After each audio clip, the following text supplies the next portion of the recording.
You're listening to Garibaldi Red, a Nottingham Forest podcast brought to you by Nottinghamshire Live.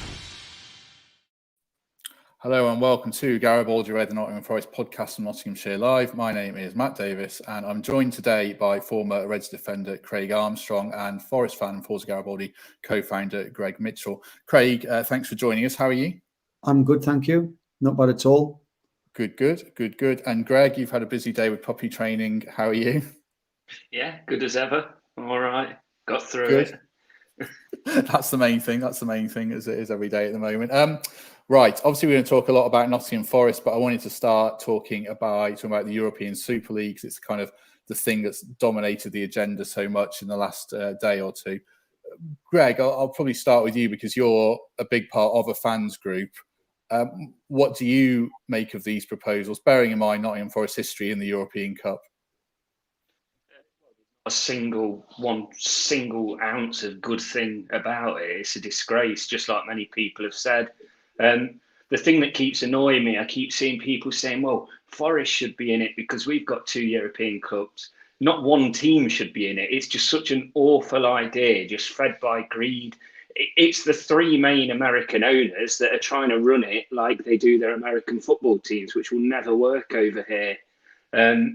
It's just a horrible, evil idea from top to bottom. And, I don't know whether the timing's right, but now UEFA have managed to just creep in their 36-team Champions League thing. So if you finish 6th in the Premier League, you're going to get in the Champions League now anyway. So it's like that bit of bad news has just been brushed under the carpet. But it sounds like this Super League's happening, which I find incredible.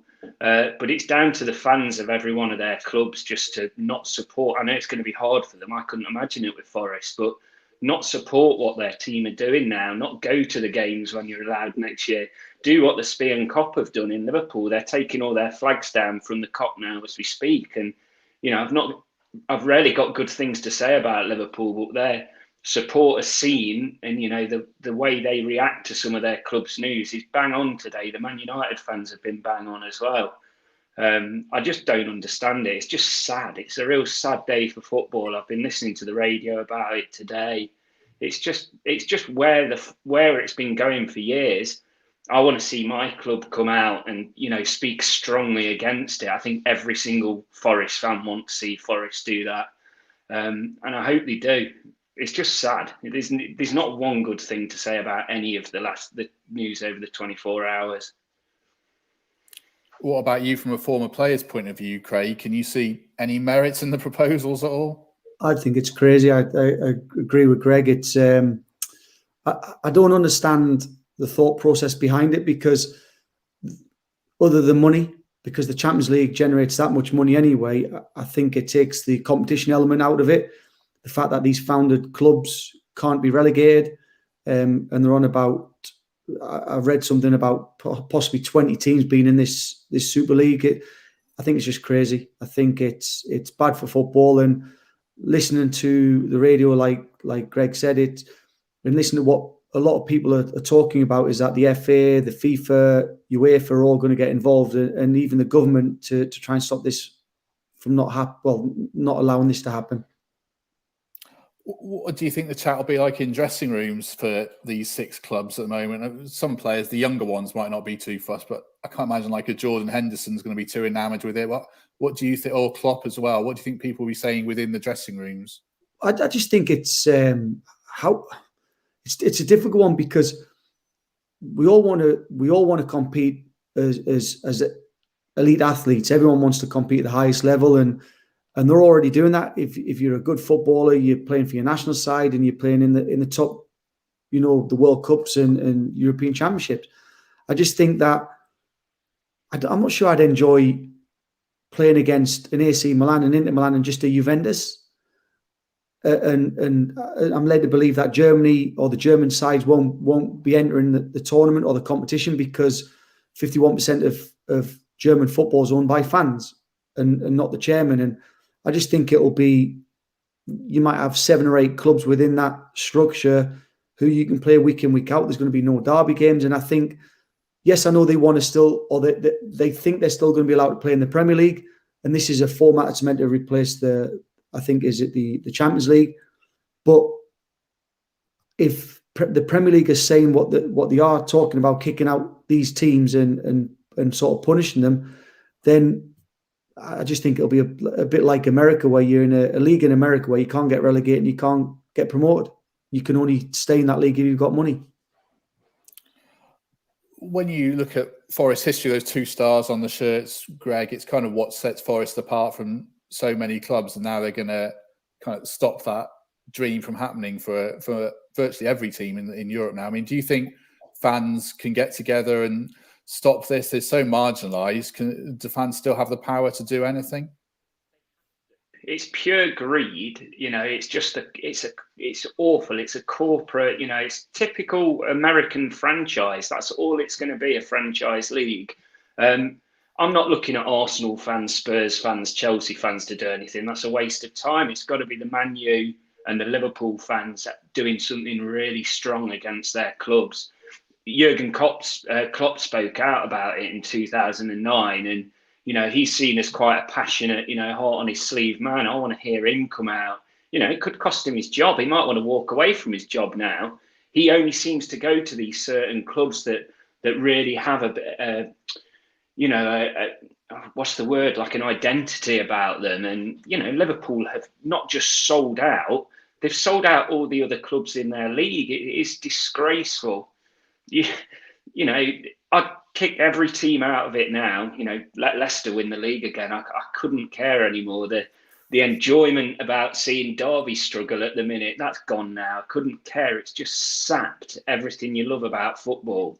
I know it's been going on for years, but last night was just, it's almost the final straw. I'd love to know, Olympiacos are obviously a close team to us, but they're massively affected by it. I can't wait to see what their stance is going to be, because you'd hope Forest stance would closely follow that, obviously. True. Right, let's turn our attention to Nottingham Forest then, and what happened at the weekend, looking ahead to the next few games of this pretty miserable season all round. But Greg, you watched Forest in full at the weekend against Huddersfield. What went wrong? I mean, they sound like they started well. What was your take on it? This is a more positive conversation than the previous one. The first 10 minutes were brilliant. I sat there with my dad saying, I can't believe we're not 2-0 up. We just dominated the 10 minutes, and then there was a light switch. I don't know what happened, but there was nothing after that. We lost belief. Huddersfield grew in confidence, and we were never in the game after that. I wouldn't say on the beach, because we're not officially safe, or it looks pretty much certain now, but some of these players, some of these loanees, they're not guaranteed to get anywhere with their clubs next year. You'd really have thought they'd have put in a real big shift for us. And it was just disappointing. You just want to see us creep over the line now. And, then let Houghton try a few new things. I'm sure there's some under-23s there that could be getting some game time once we're safe. And he was angry. I really enjoyed listening to his interview after. And he saw what went on, and they just switched off. It was disappointing, to say the least. Is on the beach a real thing, Craig, from your experience, if you've ever played in a mid-table team, or is that a bit of a supporter myth? No, I think no, you're never on the beach. You always want to try and win games of football, but I just think sometimes I don't think it helps that there's, I've not been in this this difficult time we're in at the moment, where you're playing in stadiums where there's actually no fans. Yes, I've played at a few clubs where we get little fans, but there's no fans. And when you're playing for Nottingham Forest in front of a full house, they don't have to give you a lift, especially when you start off well. And if you in that first 10 minutes, they sort of drag you over the line to possibly get you a goal, and it's difficult. And they can't get to the playoffs, and you're right. They're not mathematically safe, but they're not going to go down. I just think it's a disappointing season all around, and everyone's entitled to an off day. And I just think there's been too many of them this season. Yeah, I mean, you're right when you say everyone's entitled to an off day, but the backlash I noticed on social media, I know social media is not, I don't think it's a representative of the world entirely, but there's no fans in the ground, so it's all we've got to go on. But the backlash on social media, Greg, was very strong to this defeat. Did you think these players might have more credit in the bank, and as Craig says, they might be allowed an off day, because they have done well recently? It was a a very strong reaction to the Saturday, wasn't it? Danger a couple of months ago that we were in real trouble, and we've pulled away from it, and we've had some good performances against a couple of decent teams. But the frustrations, or when we're in the position we're in, with a fan especially not being able to shout, and the only outlet at the minute is social media, and I try and stay off it a lot more after a game now. It's no good for you. It's no good for anyone.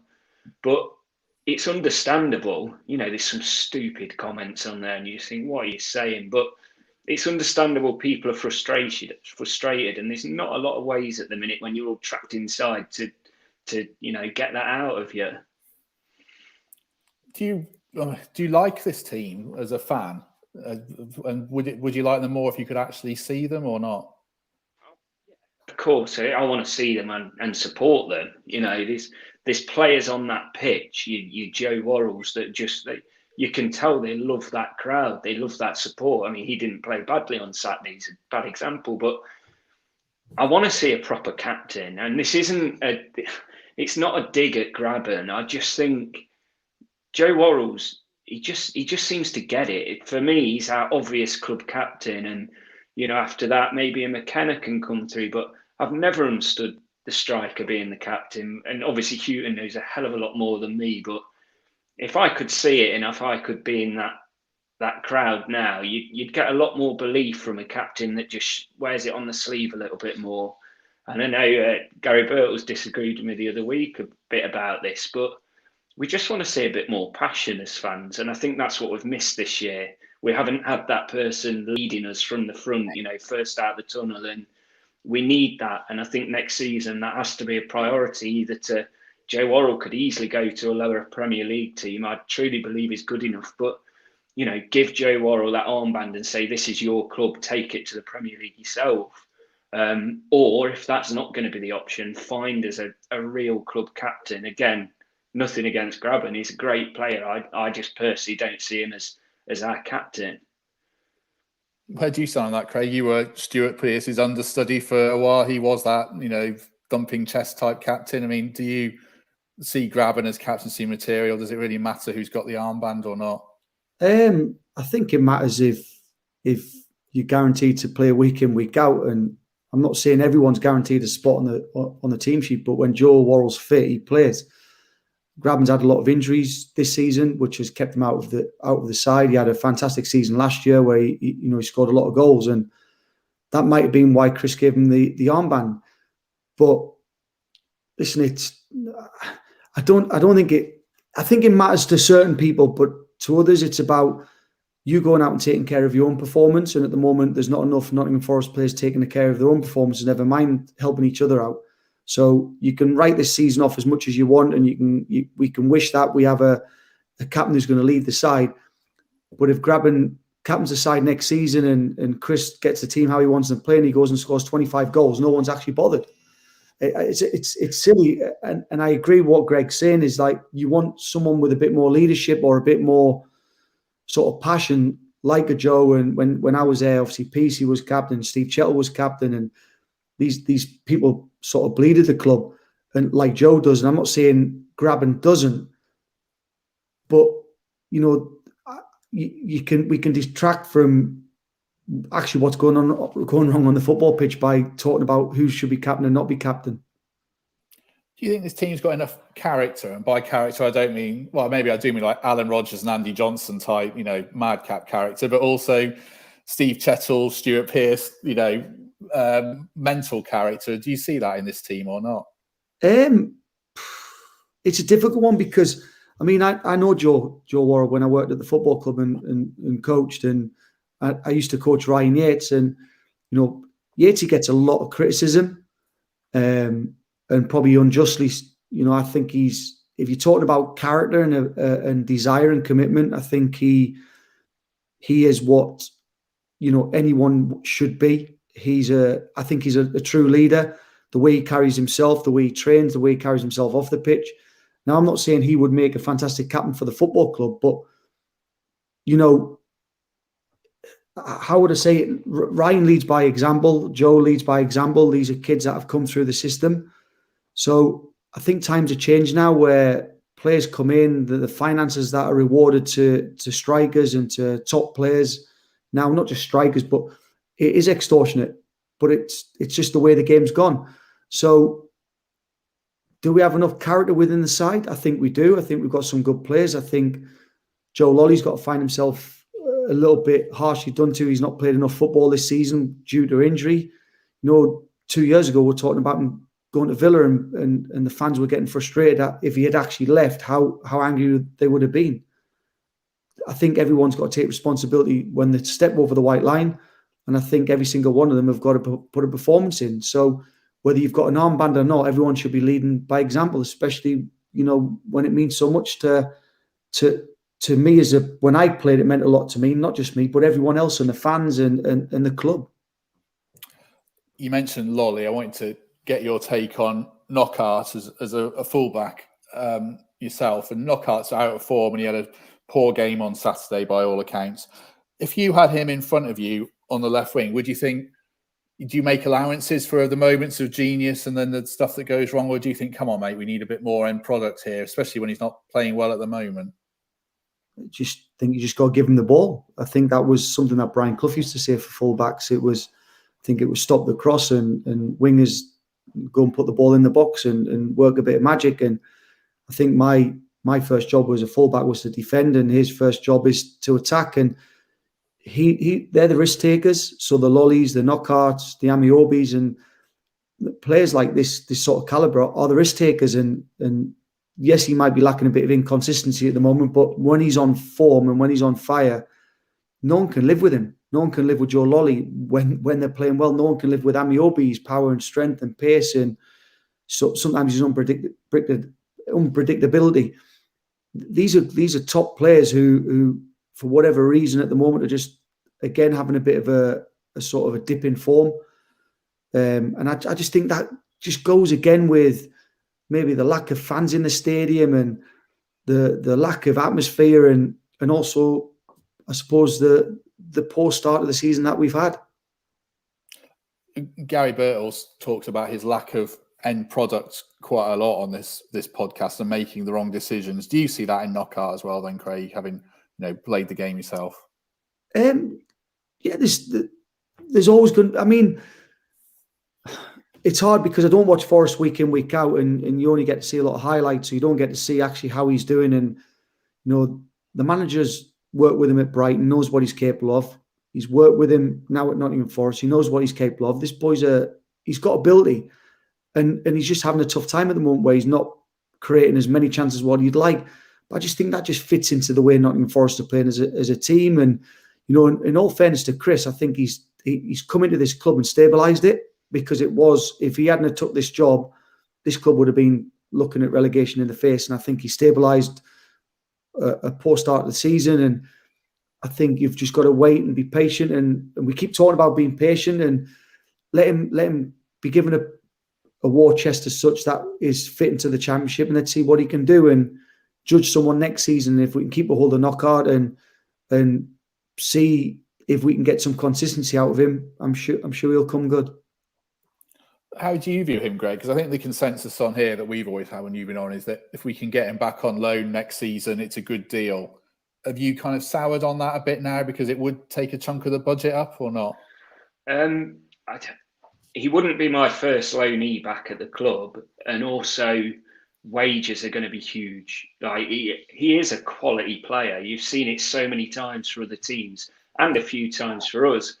Maybe it doesn't help him that we've got some really decent midfielders now. Mighton's just coming on each game. Kravinovic is there. He's as skillful. And it's like, I don't know, maybe he's getting frustrated. He doesn't see as much as the ball. But of course, I'd have him back. But I'd be a bit worried if we were to buy him and spend all that money on him, with the other options out there and the players we've got out on loan at the minute, which could come back to the club. Who we're already paying for, so he wouldn't be on the top of my list. But of course, if he was in that squad next season, I'm certainly not going to moan about it, because his quality does often shine through, just maybe not so much recently.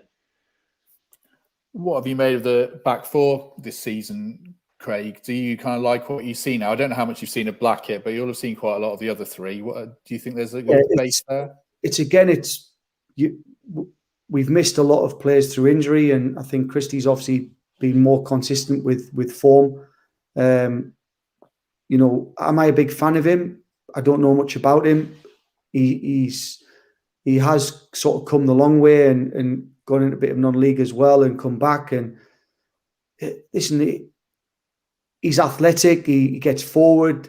He offers a threat going forward, and he's got decent pace to recover to defend. And I just think at the moment I don't think we've had enough continuity within a back four, and that's not just with Chris Hughton. It's also with Karanka when he was here and the previous managers. There's been too many chops and changes or injuries, new players coming in, new players going out. I think obviously Chris Hughton's tried to stabilise the back four as often as he can and play the same back fours as many times as possible, but it's never always been the case, has it? I guess you're going to tell me you want Joe Worrall to stay. I mean, what do you make of him? You know him as a kid, so tell us about Joe. Yeah, listen, he's going to be difficult to replace. He's come through the system. He knows what it's about to play for the football club because he's a Forest fan, and he's got great character. But knowing what Joe's like as a person, I'm sure he wants to play at the highest level he can. He went over to Glasgow Rangers. On the contrary, what people say that he struggled, I don't think he did. I think he actually did quite well. I think he had a couple of, again, blips, few poor performances to what he could possibly put out, and people think that he's not had a great time up there, but he has, and he's come back and it's made him a stronger person. It's made him a better player. But it's been refuted that Burnley and a few other sort of your lower end sort of Premier League sides have been after him for a while. If I'm Joe Worrall and I can see some sort of, I don't know, how do you say it, the football club wanting to move forward and Chris being given money to spend, and then maybe he might have one more season at it, but sometimes the football club can't turn down money and they have to balance books. And if someone comes in and offers decent money for Joe Worrall, I'm sure that the club would look at selling him. Is there always that temptation that you mentioned one more season? Is there always that temptation for a young lad who loves his local club just to stay one more season? Do you think, Craig? It's not. I'm sure Joe's financially secure now. I'm sure. I'm not. Again, we talk about the money, and it's sort of relevant to the times we're in. If it's not about money, then yeah, maybe one more season. And yeah, again, if it's not about money and he wants to try and compete at the highest level, everyone wants to play in the Premier League, apart from obviously Chelsea and Liverpool and all them teams we spoke about earlier. But everyone wants to play in the Premier League. It's the best league in the world. It's the most competitive league. Anyone can beat anyone on the day. For me, Joe would be stupid not to listen to offers if offers come in, but that's only going to be governed by the owner of the football club. If the books need balancing and Joe's your most assailable asset, just like Matty Cash was last season, then I'm sure that Joe might actually not have a say in the matter, and it might be took out of his hands. And sometimes being took out of his hands might make a decision that he's got to make a little bit easier, because if he leaves and wants to leave, fans are going to hate him. If he stays and he wants to stay but he's sold, it's a little bit different, isn't it? And I think that's how you got to look at it. It's hard, isn't it, Greg? Because we hear former pros like Craig come on this podcast and they're quite blunt and honest in saying, if the move's there and the opportunity's there, then you'd be mad not to take it, wouldn't you? And does that hurt as a fan to hear that, or are you realistic? I didn't like how much Craig was talking about him then. I'm thinking he's going to have him off for one of his clubs it's working for, because you do expect it with Joe. Do you know the one thing I always think about with Joe Worrall is when he was playing for Rangers, in the Old Firm derbies in front of 60,000 people, he was still saying he wanted to play at Forest.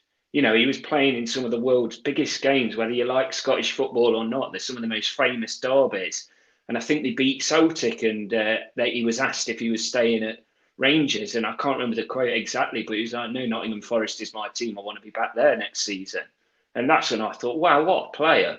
But I will be honest, if he was to leave, I wouldn't hate him. I think he's gave Forest a hell of a lot through his youth playing and now, and I'd be absolutely gutted to see him go. I really would, but I'd still be proud that he was a Forest player, and he'll go on to big things. I hope we've got the ambition and the drive to offer him something that makes him want to stay and pushes on next season, get in the Premier League with us rather than play for someone else. True. I wanted to sort of switch the conversation a little bit and talk about young players and what bringing them through. I mean, Craig, you've worked for the FA and you've worked for Arsenal, and now you work for Crystal Palace, spotting young talent. Can you kind of explain to viewers and listeners what kind of the it factor is? I don't know if there is one when you spot them. Can you just tell that a player's got it? Is there an it factor? I suppose everyone has their own idea what a footballer looks like, depending on what age they are. Listen, everyone has ability, within academy football or even grassroots. I suppose it's trying to find the level they're at. When you're talking about Alex Mighton and you're looking at Brennan Johnson, Brennan, I think, is a year older than Alex, or maybe even 2 years older than Alex now. Their age group was a very well. Brennan's age group was a fantastic age group with Arvin Appiah and a few of the boys are still within the academy now. What do you look for? I look for something that sort of, without sounding so silly, something that excites me with what they can do with the football. What if he's a fullback, a left-footed boy, because I'm left-footed myself, it's sort of you get attracted more to left-sided players. What do they do with the ball? How do they use it? Do they get forward? Do they score goals? Can they cross the ball? Can they defend? Listen, it's hard to explain, but the players out there that are talented players, you can see them. I think in my job, when I'm in recruitment, it's trying to find the ones that are maybe a little bit under the radar, a little bit sort of, can you see the potential? Can you predict? Listen, it's very difficult to predict what someone's going to turn into, what someone's going to turn out to look like. So if I take Brennan Johnson for prime example, Brennan going to Lincoln is probably the best thing he's ever done because it's made him grow up. He's playing against men week in, week out. He's physically changed immensely. He's now added more things to his game. He's now playing as a number 9 striker, but dropping in and linking the play, and he's scoring goals and he's creating goals, and it beats playing 23s football.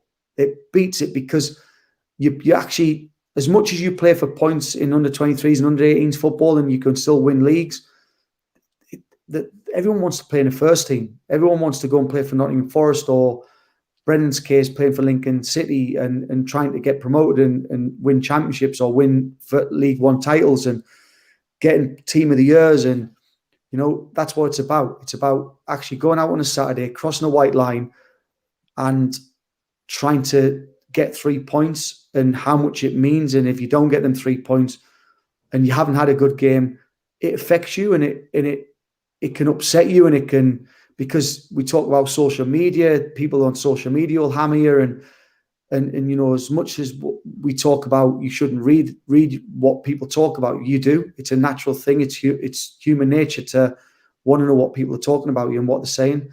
So again, just I suppose to put in a nutshell, when you're looking at any sort of talent, it's just something that I suppose excites you, because anyone can pick the best players out. The Phil Fodens, the Jadon Sanchos, anyone can see them. It's what you can't see. It's what someone. I'm probably talking a little bit too much here, but it's a difficult thing to sort of talk about. There's a lot of good footballers. I think the hardest thing that everyone needs to recognise is actually, if you think about how many actually footballers make elite players, I think you're looking at 0.04% of actual all academy products will make an elite footballer.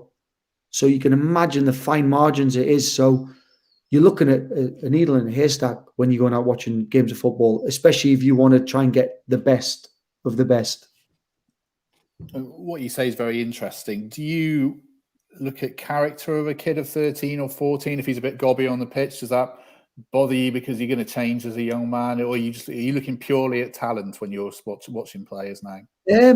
No, you look at character as well. You look if you can find someone with a bit of character, someone who's got that desire, and I suppose a little bit like a Ryan Yates and a Joe Worrell. Ryan Yates at 13, 14 was exactly the same he was then as he is now. You know, he probably needed to improve a little bit more technically, but always had the commitment, the desire to get around a football pitch and want to win. He had that winning mentality, and so did Joe. And not just him. There's loads of the boys at the academy that have got that sort of mentality. Alex Mighton's the same. Brennan Johnson. They all want to win games of football. I think what you've got to be mindful of is that we can all go and watch an under 12 footballer or a 13 footballer and see how they develop and how they're growing at 12, 13, and they could be throwing their arms up and walking around and sulking, and but these are still young adults or young kids who haven't even grown yet, and you might never see the best of them until they're 19, 20.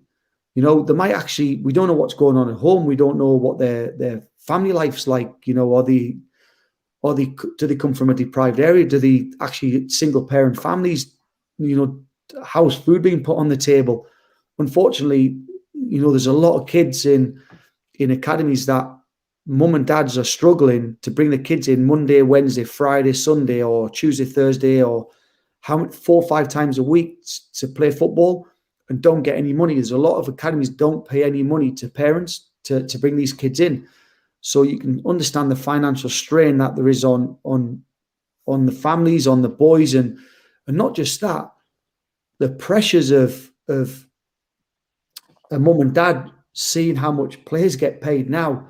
Actually, some parents think that their child's the meal ticket of them coming out of maybe a difficult sort of life, and then the kids have more pressure on them, and sometimes they play too much football and they don't play enough of other sports. So what ends up happening is they end up falling out of love with the game.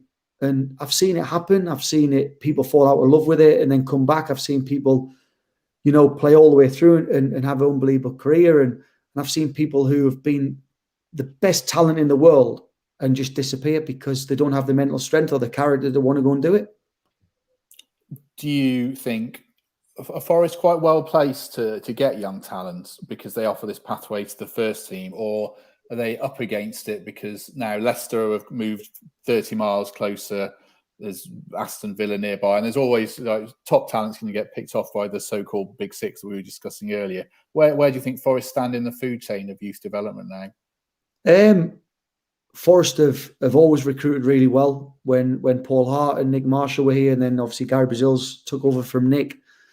And there's a lot of good talent within the academy, and Forest have always done a fantastic job. Even when I came through, obviously times have changed now. You can't recruit from out of area until a certain age, until 14, 15 now.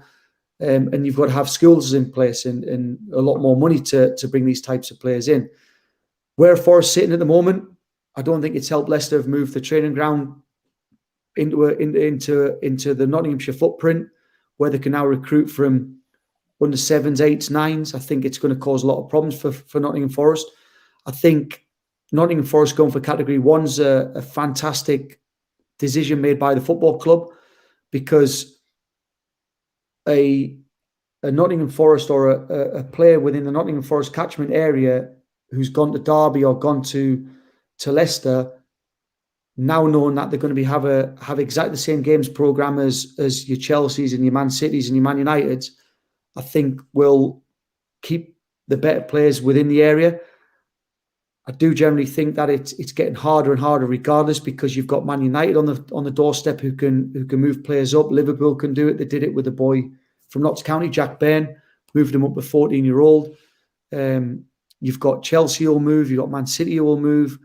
Man City offer a private school and give the kids education all the way through, even if they're released earlier than expected. It's getting harder and harder. And I think if the club has a strategy, yes, they want to get to the Premier League. I do think the strategy needs to change slightly, because I don't think the strategy is based around the academy. I think we've been very, very lucky to get players into the first team. And I think a lot of it's come from financial fair play. I also think it's come from when Gary Brazil has took over as manager and then put Ben Brereton into the squad and played him and played a few other boys, which they've managed to keep themselves in and around it. But that can't continue. And if we don't invest as a football club in the younger age groups and spend more money in youth development, then Forest are going to fall by the wayside, just like a lot of other football clubs will. Where are you on that, Greg? Are you encouraged or alarmed by what Craig says there? There's some worrying things there, but some encouraging things as well, I guess. Fascinating listening to you, Craig, because it's so easy to see now. Leicester moving things. They've done that on purpose. They've got away from the London area that's like, it's they're swamped with talent down there, and they've moved into our patch, and it's very clever from them. And I agree that, we've got an incredible academy, but I do feel sometimes it's been through luck. Like, these players every year seem to being able to sell one and get us out of a pickle and get us away from financial fair play stuff. As important as the new stand that we're all hoping and waiting for good news on, of course we want to see Cat 1, and we want to see a more fitting academy for a club of our size. None of us get to see inside that place, but when you look what Leicester have built down the road, God, if we could build something similar to that, I mean, what a statement that'd be. Going quite far back to what Craig was saying, it was really interesting when he was talking about Ryan Yates and a little bit connected on the social media. Ryan Yates the other day played a good game, and he still got more stick than any other player on that pitch. And you talk about young professionals, and I don't know whether you watched Joe Worrell's Day in the Life of that Forest did. He said that the one player that's there an hour before everyone else at training is Ryan Yates. And I think one day, and I've said this before, and I'll still get stick for it, one day he'll play higher than Forest are, and a lot of our fans will look back and say, oh, maybe I was a bit harsh on that lad, because he's a proper professional and he can do good for us, and I hope he is here for a few more years. Well, I think he's just to sort of add to that, I think he's been left out, come back in, been left out, and he keeps coming back because he gives you something that it's hard to say. I mean, so Lee Glover used to get a lot of stick by Forest fans back in the day, but Lee Glover was so good to play with as a footballer, because Brian Clough always wanted strikers to get a hold of football, and one thing Gloves could do is he could get a hold of it. And sometimes these players go they're not recognised for what they bring to the side. The idea of a football side is not to have a holding midfielder who's, in an ideal world, you want a Roy Keane who can play, who can tackle, who can get up and down, who can score goals. But excuse me, the idea of a Ryan Yates is you've got him in a side, and you recruit better players around him who are good on the football, and all Ryan Yates should do is win the ball back. He's good enough to play on the ball, and just give it to people who are good at using the ball and putting cross in the box. And one thing he does is he does get in the box, and he does get an opportunity to score goals. And I'm just using that as an example, just to add to the academy. Forest are a very, very good academy, and have always been a good academy. And you'll see all the players that have come through, from obviously Scott Gemmels and that. But before that, loads and loads of players came through the system.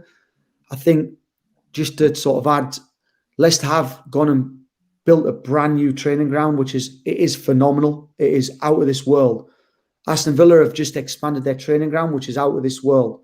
Derby have expanded their training ground, which is phenomenal. So Forest going into Category 1 is a good statement for Nottingham, because we might not be able to compete at the moment with a training ground, even though we've got fantastic facilities, but we can compete with the level of football that these teams are playing at. So it means that your Nottingham-based players don't have to go to Derby and play against the teams that want it, like the Man United. Forest will play them. So it makes us as a football club more sustainable, I think, to get better players and recruit better players.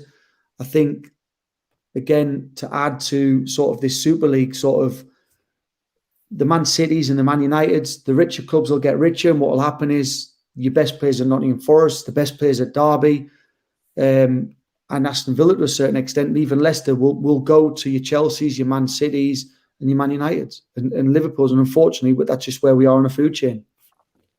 One of the questions we had from a viewer, Craig, for you was who's ready in our academy now? I mean, I don't know how much you've seen of Forner and Gabriel and lads like that, but are there obviously Mighton and Johnson? Are there players who you think are ready for Forest in the very near future, or if not now? I think Brendan will be more closer to sort of making more of an impact for him. Now he's had this, 50 odd games in at Lincoln.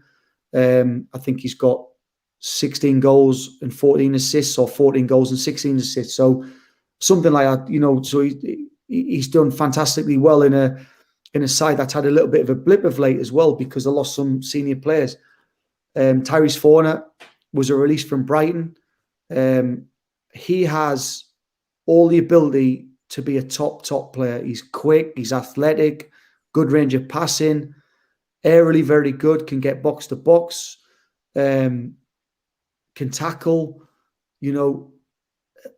but when I used to watch him play 23s football, you were always waiting for him to put in that perfect performance and that consistency of putting all his game together. He's a one that could come again, maybe another loan, a little bit like Yatey. Yatey went out on a couple of loans before he actually got in the Forest's team. So maybe another loan, if it's a better loan to a championship club or a club closer to the top of League One. Jordan Gabriel, he's got an opportunity and he's got a chance, depending on what happens with the fullbacks we already have at the football club. Is he good enough long term to where Forest want to get to? You're never going to know until you play him and until you actually test him at the level we're at. He came into the first team a couple of times this season. I don't think he did as well as what he could have. And hence he's gone out on loan and he's starting to establish himself in the League One side who's performing very well week in, week out. How important is it to you, Greg, that these players actually come through? Is it desperately important? Would you much rather see a developing 20-year-old Jordan Gabriel than a 30-year-old finished article Cyrus Christie or not? Definitely. Whether, August next season when that first game kicks off, probably, not in the first team, but I want to see him eventually being in that position instead of a Christie, of course. Again, with like Johnson, he's a player that if we were linked, I keep seeing this on social media, but I'm going to steal it because it's so true, that if he's a player that we were linked with, we'd all be so excited now. We've already got him. Nobody seems to be that excited about having him. And you worry whether he's doing that well, that he'll just bypass us and we won't ever really see him play for Forest. In his current form, you'd be so excited about being linked with him. And for me, he's a must. See how he is in pre-season, get excited about these players like we have done before, because they're the ones that can, keep your club going more than anything, especially in the current climate, if we get a few good seasons out of them. So it's massive. Of course, every person in that stadium wants to see one of their own playing for them rather than a loanee who can't get into the Premier League team that they're playing for, but deep down, that's where they want to be. Just bringing it back to this current season then, Craig, it's Birmingham on Wednesday night with 5 games to go. I mean, how important is it for dressing room morale going into next season that Forest actually finish the season strongly? Well, you've got players playing for contracts. You've got Knockard, you've got Christie, who are on loan from Fulham, and these boys are playing for contracts. I'm sure they've enjoyed the time. They're playing majority week in, week out. Knockard likes the managers, played for the manager before. So not just them, you're playing for positions for next season because you put a good performance in from now until the end of the season. And listen, they should have been doing that already.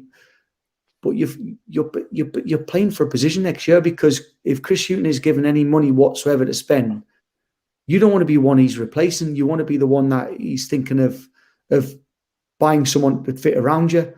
And getting the squad a lot stronger. I think the difficult thing is, again, not playing in front of a crowd. Birmingham are fighting for them live still. An old manager coming back to the City ground.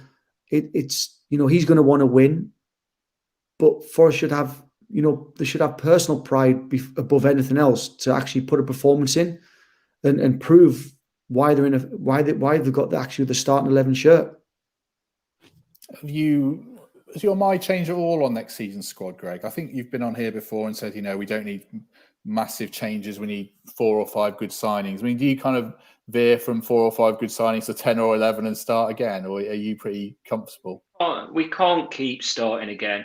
Chris Hughton, I'm excited about Chris Hughton next year because, like we've seen in previous years, he gets through his first ropey season seeing exactly what he needs, and I think he'll be shrewd. And we tried the overhaul this year and it was a disaster at the start and we nearly didn't get through it, let's be honest. So again, maybe make a couple of these loanees permanent if we think they're good enough for us, and just buy a couple more, top goal scorer's own goals. That's embarrassing, isn't it? We need to get either more support for our strikers or some hungry strikers as well. That's obvious. But no, I don't want to see 5 loans and 10 new players. It's just not going to work for us, and it's not going to work for Chris either, I couldn't imagine. Do you think the players will want continuity, Craig, after the upheaval of last summer? Will they be dreading that again or not? Yeah, of course they will, but some of these players will have 2-3 years left on the contract, being paid good money. So it's, like Greg said, can the club keep chopping and changing personnel and getting rid of players? Can't afford to do that as a football club. That's why my worry would be for the younger talent that we've got at this football club, the Alex Martins and the Brendan Johnsons and even Jordan Gabriels and Therese Forner. These boys are performing well and someone wants to buy them. This chairman's done it before, and the owner of the football club, sold our so-called best talent. That's the worrying thing, is that as much as we want to see the young talent coming through, we don't get them long enough because we have to balance books, and we have to balance books is because the owners either recruited players from Olympiacos or from different parts of the world for whatever reason, and not good enough for this football club, and then we end up struggling with the financial fair play. So they can't keep doing what they're doing. They've got to make a stance. Chris is going to have to work with what he's got, with 1 or 2, maybe 3 additions. Definitely need a striker. Definitely need a goal scorer who's going to score you 25, 30 goals a season. And even when they're playing poorly, and at the moment, Graben, if he's not playing well, isn't scoring. So we need something, because if you can't put the ball in the back of the net, you've got no chance of winning games. Do you think Graben, Taylor, and to a lesser extent Murray, would they be embarrassed by this 4-goal top scorer, 4 own goals thing? Would that should hurt them, shouldn't it, as strikers? Maybe, yeah, possibly. Yeah, of course it would hurt anyone, but you've got to look at the system we played. Are we still playing 3 up top, 1 down the middle, 1 off them? What happened to 4-4-2, putting 2 strikers up top and actually getting the ball in the box? If you look at anyone who does that unbelievably in the Premier League, that's Burnley. Wherever you watch them play, the ball comes in the box and they've got 2 strikers in there. And they're not the most gifted squad in the league to any stretch of the imagination, but they put the ball in the box. I know we talk about the game's evolved and you've got to be able to adapt to playing 3 at the back and 5 and 4 in midfield or 3 up top. But I think coaching's got complicated. There's nothing complicated about a game of football. It's 1v1s on a football pitch or 2v1s. It's not 11v11 anymore. It's dominate your opponent. You got half a chance, put the ball in the box and get your strikers in there and get people in the box and you'll score goals. And I just think you might not see the best of what Chris has got to offer, because when he came in, we were struggling and he's had to consolidate and he's had to sort of get some sort of continuity within the squad, within the football club, and sort of stop the rot, to say. And yes, it's been a disappointing season, but I'm looking at this and thinking it's actually been a good season, because if we didn't have Chris Hughton, I think we were nailed on for relegation. I'm just going to finish the podcast for the last 5 minutes. So we're bringing in my colleague from Birmingham Live, Brian Dick, who covers Birmingham City, who obviously Forest play on Wednesday. Brian, thanks for joining us. Craig talks about, football's become complicated. I mean, tell us about what Lee Bowyer's done at Birmingham to turn them around so dramatically. it's almost like Craig's had Lee Bowyer's notes. Judging from what he's saying there, Lee Bowyer has absolutely simplified it, and he's made no secret of pretending he's coming in and reinvented the wheel. He's basically said football is not complicated. It's if you've got Lukas Djukovic up front, as Forest fans will recognise that name, get the ball into him, and if he doesn't score, something will break. And the flip side of that is that they've gone 3 at the back, and they've played 3 rugged centre halves, and they've stopped the goals going in one end, and they've just eked out just enough, not many, but just enough to win 4 of 6 games. So I mean, Craig's message there is almost word for word what Lee Bowyer has been saying to his players and saying to us as the media.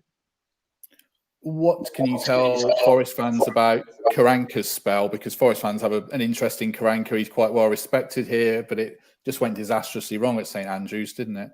It absolutely did. I mean, Blues. I think Blues are safe now.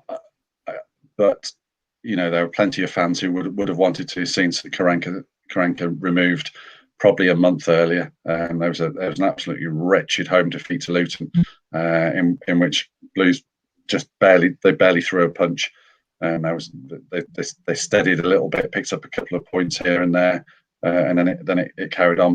But by the end, you know, the atmosphere around the club, the atmosphere at the training ground, the atmosphere amongst the squad, you know, it was really downcast and moribund, and it, you know, the more inevitably when a manager goes, you hear things leaking out, and it just sounded like it wasn't a moment too soon, to be honest with you.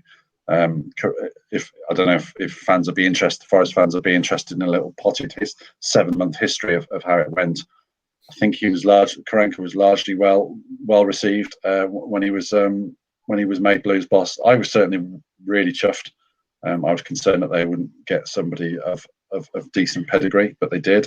When Karanka came in, the 3-year contract and the 3-year plan made sense, given the struggles that they'd had in the last few seasons. And initially, things did. Certainly, the defence tightened up. There'd been an absolute colander towards the end of last season, and Karanka came in and tightened up the defence.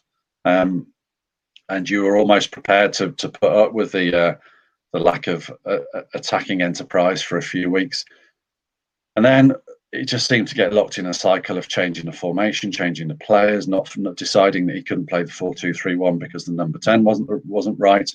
Then they started conceding silly goals. He went to 3 at the back, went to 5 at the back, tried 4 at the back, and he just ended up going around in circles. And all the time, the situation becomes more desperate and more difficult, and Blues become more fearful, and that translates into their tactics. And it was just a negative spiral.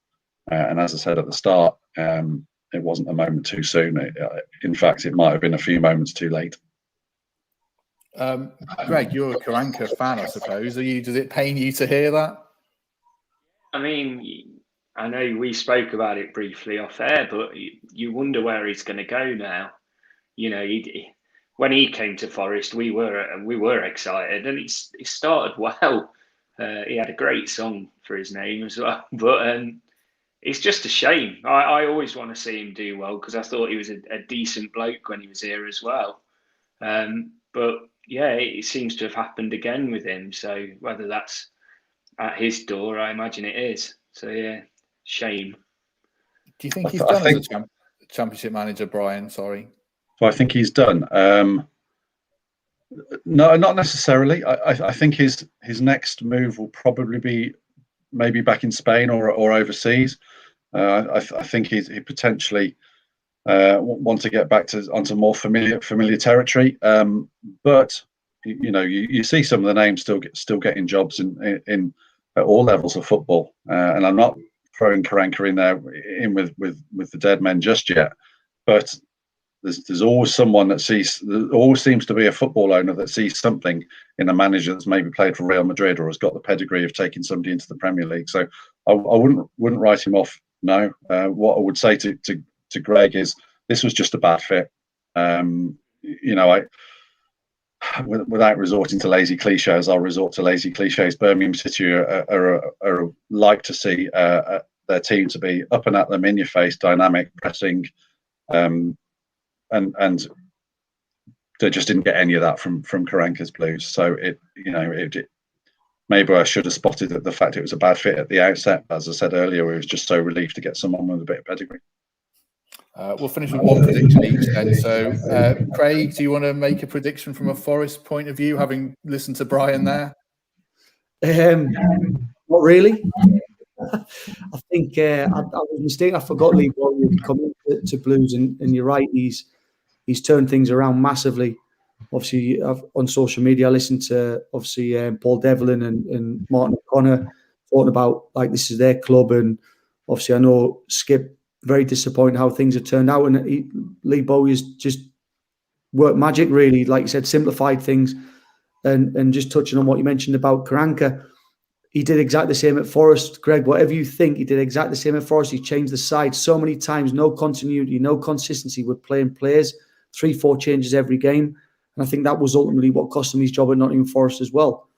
But going to the fixture of Birmingham against Forest, I've got to go with a Forest win, but it's going to be a tough performance that they're going to have to put in because Birmingham seem to be on a very, really big high at the moment.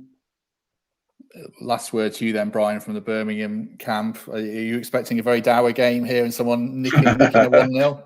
Do you know what? I think a point suits both sides. I don't know if the other guys agree with me. It gets Blues on to 49, which is obviously clearly very near the 50 point. Blues haven't conceded a goal for 6 hours. Forest don't strike me as massively free scoring. So I'd fairly confidently predict a nil at that end. And as a Birmingham City follower, I know just how well Chris Hughton can organise a defence as well. So I'm going to sit on the fence and remain firmly on it and go for a 0-0. Well, I'd take that. I'd take it 0-0. Gets that 50 points. Right, we'll leave it there. Thanks for everyone who's watched along and everyone who listens to this on iTunes. Do like us and subscribe, then you won't miss an episode when it drops in to your feed. Gentlemen, thanks very much for joining us. I do appreciate it, and we shall see everyone again soon.